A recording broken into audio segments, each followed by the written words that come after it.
할렐루야. 오늘 우리가 살펴볼 본문의 말씀은 마리아 전도회가 성경 암송대회로 준비하던 말씀입니다. 우리가 겪고 있는 지금의 상황에서 볼 때에 참 은혜가 되는 말씀입니다. 시편 121편의 말씀은 성전에 올라가는 노래라고 표제가 되어져 있습니다. 이스라엘에는 3대 절기가 있지 않습니까? 이 3대 절기가 되면 각처에 흩어져 살고 있던 백성들과 또 여러 나라에 흩어져 살고 있던 백성들이 자기 가족들을 데리고 예루살렘 성전을 향하여서 모여듭니다. 이때에 성전에 올라가면서 불렀던 찬송이 바로 시편 121편의 말씀입니다. 하나님의 은혜를 사모하고 하나님 앞에서 드릴 그 예배의 기쁨과 감격을 생각하면서 성전을 향하여 올라갈 때에 불렀던 찬송이 바로 시편 121편의 말씀입니다. 이 말씀은 이스라엘 백성들이 포로 생활을 마치고 바벨론에서 예루살렘으로 돌아갈 때에 앞으로 돌아갈 그 길이 얼마나 멀고 험할 것인가 하는 것을 생각하면서 하나님의 도움을 바라보면서 기록한 찬송입니다. 하나님께서 도와주실 것을 바라보면서 감사하고 하나님께 영광 돌리는 찬송으로 기록된 말씀입니다. 오늘 우리들도 코로나19 사태 속에서 하나님 앞에 함께 모여서 예배 드릴 수 있는 날이 빨리 오기를 호대하면서 우리가 살아가고 있지 않습니까? 세계적으로 확산되는 가운데 있는 이 상황 속에서 앞으로 어떻게 일들이 진행되고 어떤 어려운 일들이 생길 것인가 참으로 두려움 가운데서 우리가 살고 있는데 이 시편의 말씀은 더 큰 은혜의 말씀으로 우리들에게 다가오고 있습니다. 광야를 지나는 동안에 짐승의 공격이나 강도의 습격이나 질병이나 위험과 어려움으로부터 하나님께서 지켜주시고 도와주시고 보호하여 주실 것을 바라보면서 이 찬송을 불렀던 것과 같이 이 코로나 사태를 통하여서 가지고 있는 이 두려움 속에서 염려와 걱정 속에서 이 본문의 말씀을 우리가 암송하고 이 본문의 말씀을 찬송하며 나갈 때에 얼마나 큰 은혜가 되고 얼마나 큰 위로가 되는지 모릅니다. 이번 한 주간 동안 이 말씀을 되뇌이고 엎조리고 묵상하면서 이 한 주간을 사시면서 이 시편 121편에 있는 이 말씀을 완전히 암송할 수 있는 성도들이 되시기를 주님의 이름으로 축복합니다. 오늘 본문에서 시인은 하나님의 도움을 받을 수 있는 사람이 누구라고 말씀하고 있습니까? 도움을 받을 수 있는 사람은 도움을 요청하는 사람입니다. 옛말에 우는 아이에게 젖을 준다 하는 말이 있지 않습니까? 도움을 구할 때에 도움을 받을 수가 있습니다. 하나님께서도 도움을 구할 때에 도와주시겠다 약속을 하셨습니다. 구하라 그러면 주실 것이요 찾으라 그러면 찾을 것이요 문을 두드리라 그러면 열릴 것이라. 우리가 잘 알고 있는 말씀이 아닙니까? 우리가 잘 알고 있는 이 말씀대로 하나님 앞에 도움을 구하면서 사는 성도가 되시기를 바랍니다. 하나님의 도움을 요청하면서 사는 자가 되시길 바랍니다. 하나님 앞에 도움을 구하는 자, 하나님 앞에 도와주옵소서 요청하는 자를 하나님께서 도우시고 하나님의 은혜 가운데서 살게 하신다고 약속하여 주셨습니다. 1절 말씀입니다. 내가 산을 향하여 눈을 들리라. 나의 도움이 어디서 올까 나의 도움은 천지를 지으신 여호와에게서로다. 도움을 구하는 자, 하나님 앞에 도움을 요청하는 자에게 하나님께서 도우시고 지키시고 보호하여 주시겠다 말씀합니다. 기도가 무엇입니까? 눈을 들어 하나님을 바라보는 것 아닙니까? 하나님 도와주세요 라고 구하는 것 아닙니까? 하나님께서는 자신에게 도움을 구하는 자들을 외면하지 아니하시고 하나님 앞에 도움을 요청하는 자의 그 요청을 받으셔서 도와주시는 하나님이십니다. 길가에서 다윗의 자손 예수여 나를 불쌍히 여기소서 외쳤던 바디메오, 12해 혈흔증으로 고생하고 있던 여인, 아이를 낳지 못하였던 한나를 보시기 바랍니다. 다 주님 앞에 간구함으로 주님 앞에 도움을 요청함으로 은혜를 입은 자들이 아닙니까? 잠언 16장 1절 말씀에 보면 마음에 경영한 사람에게 있어도 말의 응답은 여호와께로부터 나오느니라. 잠언 16장 3절에 너의 행사를 여호와께 맡기라. 그리하면 내가 경영하는 것이 이루어지리라. 우리가 힘이 들고 어려운 일을 만날 때에 하나님 앞에 도움을 구하고 하나님 앞에 도와주실 것을 요청하면서 살아가는 성도가 되기를 바랍니다. 눈을 들어 하나님을 바라보시기를 바랍니다. 걱정이 됩니까? 두렵습니까? 하나님께 기도하십시오. 도움이 필요로 합니까? 하나님께 도움을 요청하시기 바랍니다.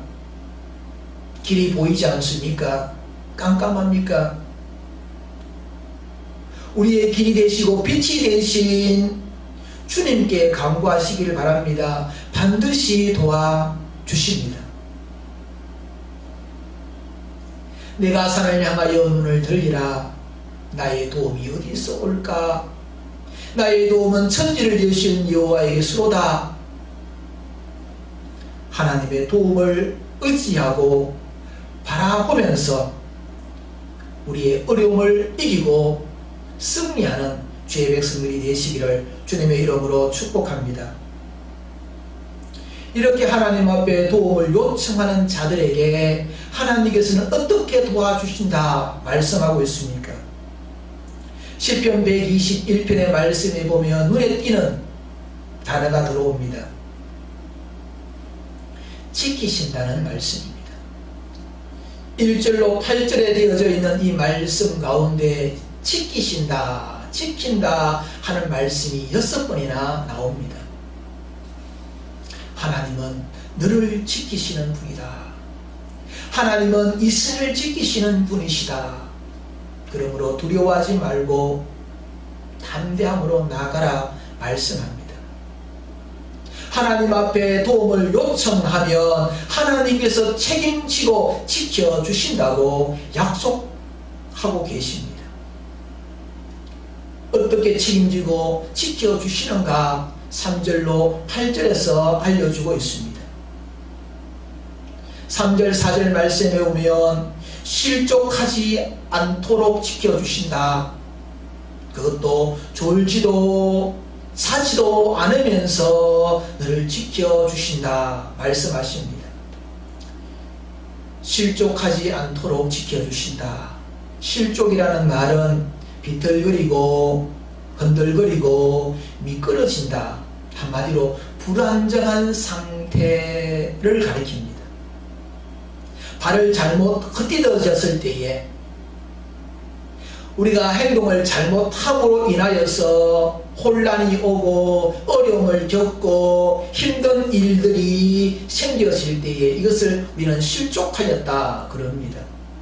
이 세상은 참으로 험합니다. 우리가 실수하지 아니하고 헛디디지 아니하고 그렇게 우리가 살면 좋겠는데 우리는 연약한 자들이기 때문에 실수하고 헛디고 미끄러지고 흔들거리고 불안정한 삶 속에서 살아가는 자들이 바로 우리들이 아닙니까? 하나님 앞에 요청하면, 하나님을 바라보고 기도하면 하나님께서 우리가 실족하지 않도록, 흔들리지 않도록 우리를 지켜주십니다. 그것도 졸지도 않으시고 주무시지도 않으시면서 밤낮으로 변함없이 우리를 지켜주신다 약속하고 계십니다. 하나님 앞에 도움을 요청하는 성도들이 되셔서 실족하지 않도록 밤낮으로 지켜주시는 하나님의 은혜 속에 살아가는 우리 평안의 모든 믿음의 권속들 되시기를 축복합니다.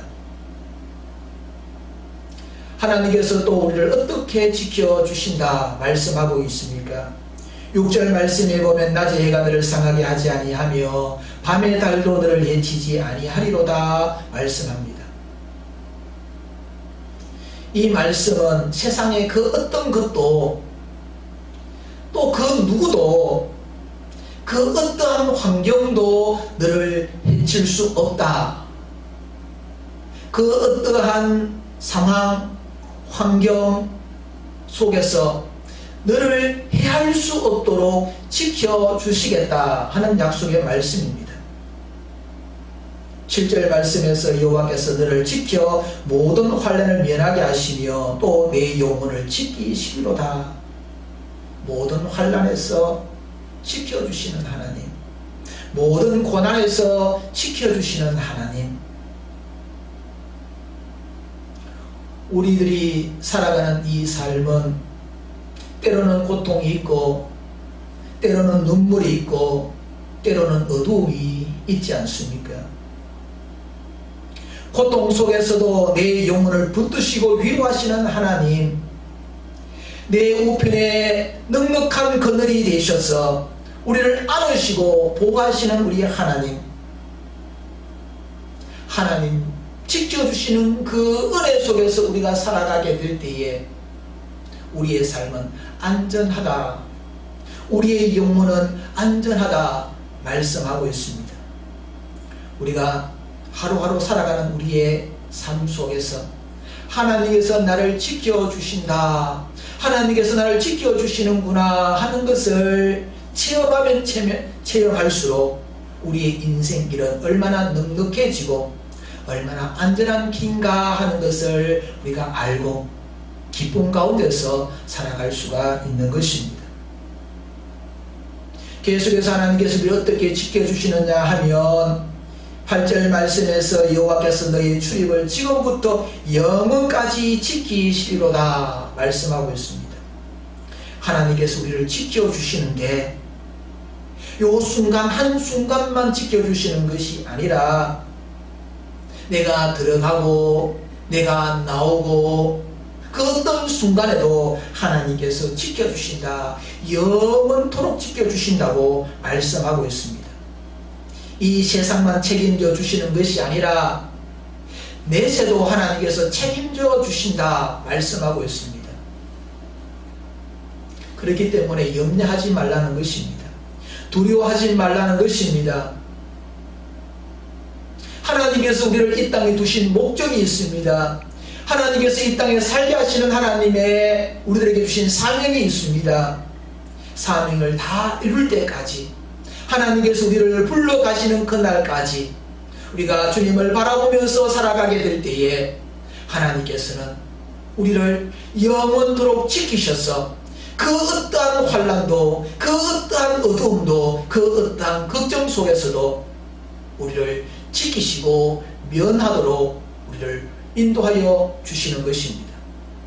그러므로 우리는 주님 앞에 도움을 요청하면서 사는 성도들이 되시기를 바랍니다. 시편 121편에 있는 이 말씀과 같이 하나님께서 나를 지키시고 나에게 은혜를 주시고 나에게 복을 주시는 것을 믿고 이 찬송의 시를 부르면서 감사하면서 생활하는 우리 평안의 모든 믿음의 권속들 되시기를 주님의 이름으로 축복합니다. 우리가 살다 보면은 생각지 않았던 어려움을 겪지 않습니까? 생각지 않았던 재난을 만날 때가 있지 않습니까? 갑작스러운 폭우, 생각지 못했던 화재, 사고, 이런 것들로 통하여서 집을 잃고 재산을 잃고 사랑하는 사람을 잃을 때가 있습니다. 얼마나 많은 것을 우리들에게서 빼앗아가는지 모릅니다. 우리의 소중했던 것들을 다 빼앗아갈 때가 있다는 것입니다.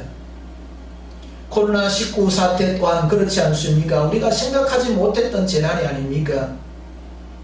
이런 재난 가운데서도 하나님은 우리를 위로하시고 힘주시고 지켜주시는 겁니다. 말씀하십니다. 볼지어다 내가 세상 끝날까지 너희와 항상 함께 있으리라. 아멘. 이 말씀을 붙들고 성전을 향하여 올라가면서 이스라엘 백성들이 하나님 앞에 찬송을 불렀던 이 찬송의 말씀을 여러분의 마음에 새기면서 이 은혜 속에서 두려움 없이 담대함으로 살아가는 주의 백성들이 되시기를 주님의 이름으로 축복합니다. 어떤 사람이 꿈을 꾸었습니다. 주님과 함께 바닷가를 거니는 장면이 보였습니다. 하얀 모래가 끝없이 펼쳐져 있고 그 모래 위에 두 사람의 발자국이 남겨져 있었습니다. 하나는 자신의 것이었고 또 다른 하나는 주님의 것입니다. 이것은 그 사람이 이제까지 살아온 인생의 행로를 발자국으로 보여주고 있습니다. 그는 유심히 살펴보았습니다. 그런데 나란히 찍혀오던 발자국이 어느 순간에는 한 발자국만 보입니다. 한두 분이 아닙니다. 자주 그렇습니다. 그는 그 발자국을 지키는, 혼자 있는 그 발자국을 지킨 그 순간을 되돌아봅니다. 그때는 그의 인생에서 가장 비참하고 슬픈 순간이었습니다. 그는 주님께 물었습니다. 주님, 제가 주님께 제 삶을 바치고 주님을 따르기로 했을 때에 항상 함께해 주시겠다 약속하지 않았습니까? 그런데 왜 제가 가장 비참하고 제가 가장 슬프고 제가 가장 주님을 필요로 할 때에는 왜 한 발자국밖에 없습니까? 함께 하시겠다고 하셨던 그 약속의 말씀은 어디 가고 저를 떠나가셨습니까? 주님께서 말씀하셨습니다. 얘야, 나는 너를 사랑했고 너를 떠난 적이 한 번도 없단다. 네가 비참할 때에, 네가 고통스러워할 때에, 너의 시련의 때에, 네가 슬퍼할 그때에도 나는 너를 떠나지 않았단다. 네가 보고 있는 한 발자국은 바로 내 발자국이다. 그때에 내가 너를 등에 업고 걸었느니라. 사랑하는 성도 여러분, 하나님은 우리의 출입을 영원토록 지켜주십니다. 졸지도 않으시고 주무시지도 않으시면서 우리를 지켜주시는 하나님이십니다. 그러므로 하나님 나를 불쌍히 여겨 주옵소서. 하나님이 어려움 가운데서 나를 건져 주옵소서.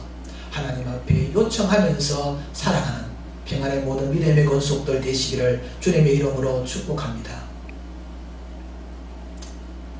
오늘 본문의 말씀에 보면 이스라엘을 지키시는 이는 졸지도 아니하시고 주무시지도 아니하신다 하는 표현이 나옵니다. 사실 이 표현은 참 어색한 표현입니다. 사람은 제한된 육체를 가지고 있기 때문에 피곤하면 졸기도 하고 밤에는 잠을 자야 합니다. 하지만 하나님은 졸거나 주무실 이유가 없지 않습니까? 그런데 왜 이 표현을 반복해서 그렇게 쓰고 있을까요? 우리가 이 세상을 살다 보면 마치 하나님께서 졸거나 주무시는 것처럼 느낄 때가 있기 때문인 줄 압니다. 차라리 하나님이 안 계시다면 모르겠는데 계시기는 계시는데 정작 내가 필요로 할 때에 묵묵부답으로 계시는 하나님, 내가 겪고 있는 일에 대해서 하나님은 전혀 관심이 없는 것처럼 생각될 때가 참 많지 않습니까? 여러분은 어떻게 생각합니까? 언제나 하나님 앞에 부르기만 하면 하나님께서는 그때마다 응답하시던가요? 오히려 그 반대가 많지 않던가요? 하나님께서 해결해 주시지 않으면 도저히 방법이 없습니다. 그래서 금식 기도도 하고 철학 기도도 하고 간절하게 하나님 앞에 부르짖고 애원을 합니다. 그런데 아무런 응답받지 못할 때가 참 많지 않습니까? 하나님, 저에게는 이런 문제가 있습니다. 이것을 어떻게 하면 좋겠습니까? 그렇게 물을 때마다 그 문제는 이렇게 해라, 그렇게 말씀을 해주면 좋을 터인데 그런 경우는 거의 없습니다. 나의 애타는 이 사정을 아시는지 모르시는지 통 말씀이 없습니다. 나에 대해서는 관심이 없으신 것처럼 무관심하게 여겨질 때가 얼마나 많이 있습니까? 그런데 우리는 이상한 사실을 우리는 알고 있습니다. 내가 마치 하나님 앞에 버림받은 것처럼 그렇게 안달하고 복달하고 그렇게 살아왔던 그 문제가 지나고 나면 그때가 하나님의 은혜로 내가 지나왔고 그 문제가 하나님의 은혜였다는 사실을 깨닫게 되는 사실입니다. 여러분이 살아왔던 날들을 되돌아보시기 바랍니다. 하나님께서는 언제나 우리를 지켜주십니다. 20년 전에도 10년 전에도 1년 전에도 하나님께서 우리를 지켜주십니다.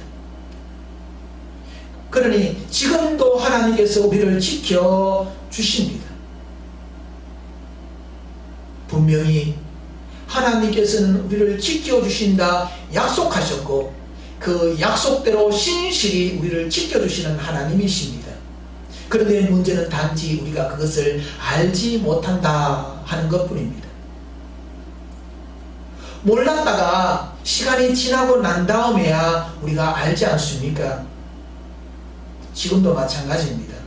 지금 내가 겪고 있는 이 상황과 이 형편, 이 속에 하나님께서 묵묵부답으로 답답하게 내 마음을 시원하게 해주시지 아니하고 통 말씀이 없으신 이 모든 상황들 속에서도 하나님께서 우리들에게 은혜를 주시고 지키시고 계신다는 사실을 믿으시기를 바랍니다. 지금의 이 상황이 지나고 나면 하나님께서 이래서 그랬구나, 그렇게 깨닫는 순간이 다가올 것입니다. 그래서 오늘 말씀에서 하나님은 주무시지도 졸지도 주무시지 않는다. 우리 생각에는 하나님께서 지금 졸고 계시는구나, 하나님께서 나의 이 답답함을 모르고 계시는 것을 보니까 주무시고 계시는구나, 그렇게 우리가 답답해하면서 살고 있지만 하나님께서 우리를 지금도 지켜주신다는 사실을 믿으시기를 주님의 이름으로 축복합니다. 하나님께서는 어떠한 경우에서도 하나님께서 우리를 지켜주십니다. 우리가 잠들어서 하나님의 이름을 부르지 못할 때에도, 우리의 믿음이 약해서 하나님을 잊어버렸을 때에도 능력 많으신 우리 하나님은 우리를 잊지 아니하시고 우리를 감찰하시고 지켜주십니다. 마치 암탉이 빙가리를 품듯이 우리를 품으시고 보호하고 계시고 지켜주시는 하나님인 것을 믿으시기를 주님의 이름으로 축복합니다. 하나님께서 우리의 출입을 지금부터 영원까지 지켜 주십니다. 사랑하는 성도 여러분, 이 코로나 사태를 통하여서 우리는 얼마나 마음 졸이며 답답해하며 걱정하며 두려움 속에서 우리가 살고 있습니다. 하나님께서 말씀하십니다. 내가 너를 지금부터 영원까지 지켜주리라. 이 약속의 말씀을 붙들고 환난 중에 어려움 중에 나의 도움으로 하나님을 삼고 우리가 나아가는 자가 되어서 주님과 함께 승리의 기쁨과 감격을 누리는 평안의 모든 믿음의 권속들 되시기를 주님의 이름으로 축복합니다. 아멘.